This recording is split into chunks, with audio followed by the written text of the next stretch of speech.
Yeah, so that group of Marines is pretty strong there. It looks like he does have level 1 upgrades. He's finally going in, and this is where Savior's going to come from behind with those Lings. But his Lings were out too far, so it looks like Hwasin's going to be able to kill off almost all those Sun Colonies before the Lings even arrive.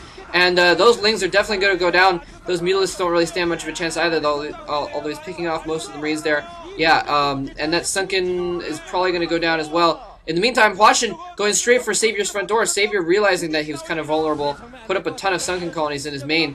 And wow, so Savior barely manages, there was only like 3 or 4 Marines left, and Savior manages to pick them off with that small group of Mutalisks. And Savior able to hold off that attack, and that was absolutely huge. You can see Hwasin switching his attack from Savior's main, going over to try and finish off this base instead, and that base is going to go down as soon as those Marines arrive.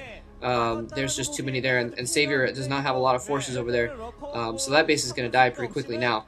But and that's a really smart move, I think, by Hwasin, because without taking out that base, basically he needs to contain Savior economically, because Savior now has a really good economy going on. Honestly, I do have to say that Savior basically has this game. It's Savior's game to win right now, because Hwasin has left him alone for the most part long enough for him to get out that tech and get out, I mean, a lot of good tech basically. He's got the Ultralisks out, and by choosing to only go for those Mutalisks, he was able to hold off Hwasin for a long time with just a few Mutalisks, relatively few Mutalisks. And I think that really is what is going to have won in the game for Savior, by just switching out. Sorry, like I said, switching out the actual units early on for the tech. And I think Hwasin probably should have.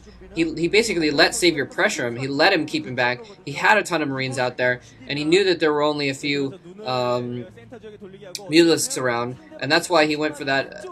Almost went for Savior's main, but then he decided not to. So really kind of confusing to me, at least, that Hwasin would not try and do something more. And now we see that Hwasin knows that he's kind of at an economic advantage, and and Hwasin might spot that expansion over there on the side, and he's going to spot that expansion. Oh, barely inadvertently dodging that those Scourges there. If he can get those Marines out there and kill that Nidus Canal off quickly, then he might be able to take out that expansion. Yeah, he gets the Nidus Canal down, so he's going to be able to take out that expansion there, because. And now he's actually. Oh, never mind. I'm sorry. I thought that was a different base.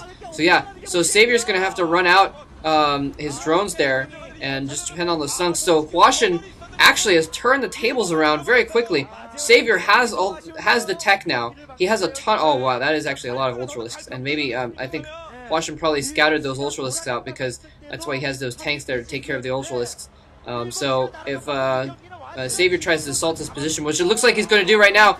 Bunkers up, lots of medic Marines around. I think Savior probably is going to have to fall back here. Yeah, he's going to fall back those Ultralisks there. He just didn't quite have enough of those. And also he didn't have quite enough Lings to back up those Ultralisks as well. Because as I heard another commentator say, Ultralisks are basically like weak elephants that suck up damage, and then the Lings go in and actually wipe up and do the damage afterwards. Shout out to Chill.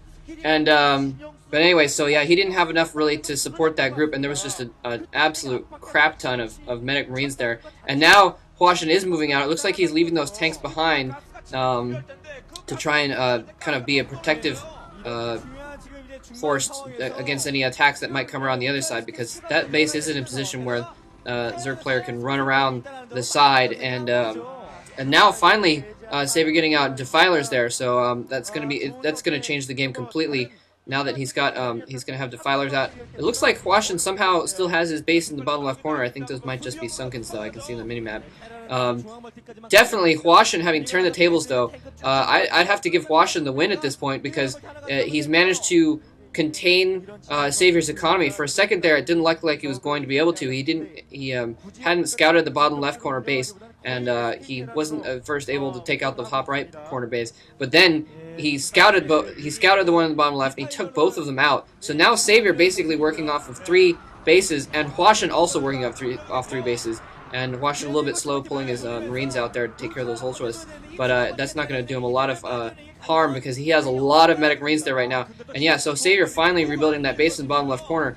So Hwasin with a definite economic advantage right now. And Ultralisk going in, coming out of that swarm. Lynx going in to support as well. It looks like those medic marines that might actually break now because they're a little bit spread out as well as the problem. Yeah, so when he moved them out of that way there, the Lynx rushing in actually spread out those medic marines and made it so that he couldn't concentrate his fire very well. And so Hwasin is going to be taken out and is kind of pushed against Savior's main area. But in the meantime, Hwasin sending a group of marines in and taking out that base in the bottom left corner again. So again, still I'm going to have to give the advantage to... And yeah, now he's going for a drop here on the top right corner again. Hwasin brilliantly knowing exactly what he needs to do. He knows that he needs to kind of contain Savior economically. Wow, targeting that hatchery. That was brilliant. Targeting that hatchery there and taking down the hatchery before the Lings. Just making sure that he took that base out of commission before he lost that group of Marines. So well done on his part.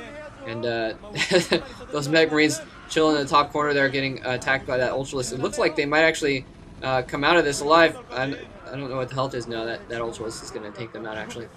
So now Savior, you can see, invested in holding that top right base. He's put a Nidus Canal down there. He really needs to start pumping out some Defilers and working more with his Defiler play, I think. And wow, Hwasin realizes that there's a little bit of risk there at his expansion to the north of his main base, putting up some more tanks there. So really bulking up for a big battle there. Although the thing is, right now, a few Ultralisks and some Swarm could take out that base completely. I've seen one Firebat out of him there, and there it is working on that front there as well. So things looking bad for Savior at the moment, but again, he has the capability to turn things around. A ton of Scourges going in. Oh, one Science Vessel go down. It looks like Savior didn't actually target his Scourges very well. He wanted to make sure that one got taken down, so it looks like he targeted like 4 or 5 Scourges on the one Science Vessel. And now a group of tanks here are shelling Savior's kind of his expansion, his secondary expansion, I guess you might say, and he's taking those tanks out of that position. So Hwasin's expansion really in trouble here. He's bringing in his backup Marines there, but there's a lot of Ultralisks in the area. Actually, there's... Okay, I was going to say there's less than I thought, but then there's a couple more coming in from the top. So it looks like that attack is going to go down.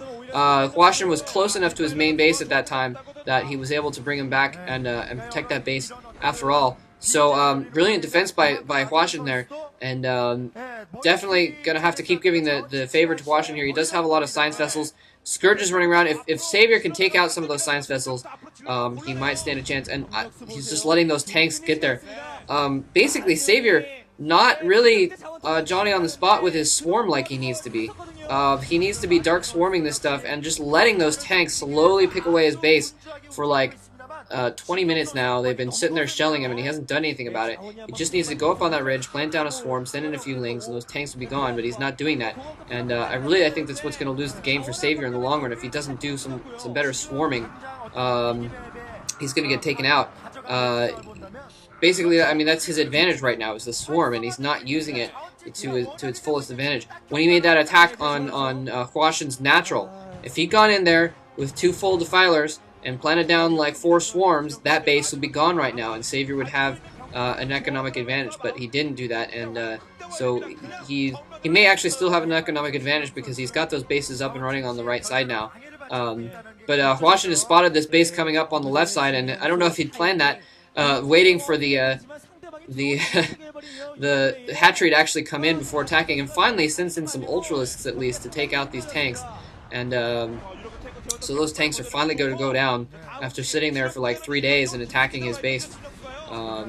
Yeah, so anyways, so Savior's going to lose that expansion there, but he still has 5 bases running right now. Mineral's not quite out of his main yet. Hwasin has gotten another expansion though. I didn't spot that before. On the left side there. So Hwasin keeping things even economically, and I think that is what's going to win for the game for him in the long run. Savior just kind of not quite getting ahead economically like Zerg needs to do. Oh, Hwasin running in with Marines, finishing off that hatchery that had been left by the by the tanks. Oh, that was harsh. So now Savior having to depend on those bases on the right side there, having lost that base in the middle, and that was a good defense point for him too, for Savior.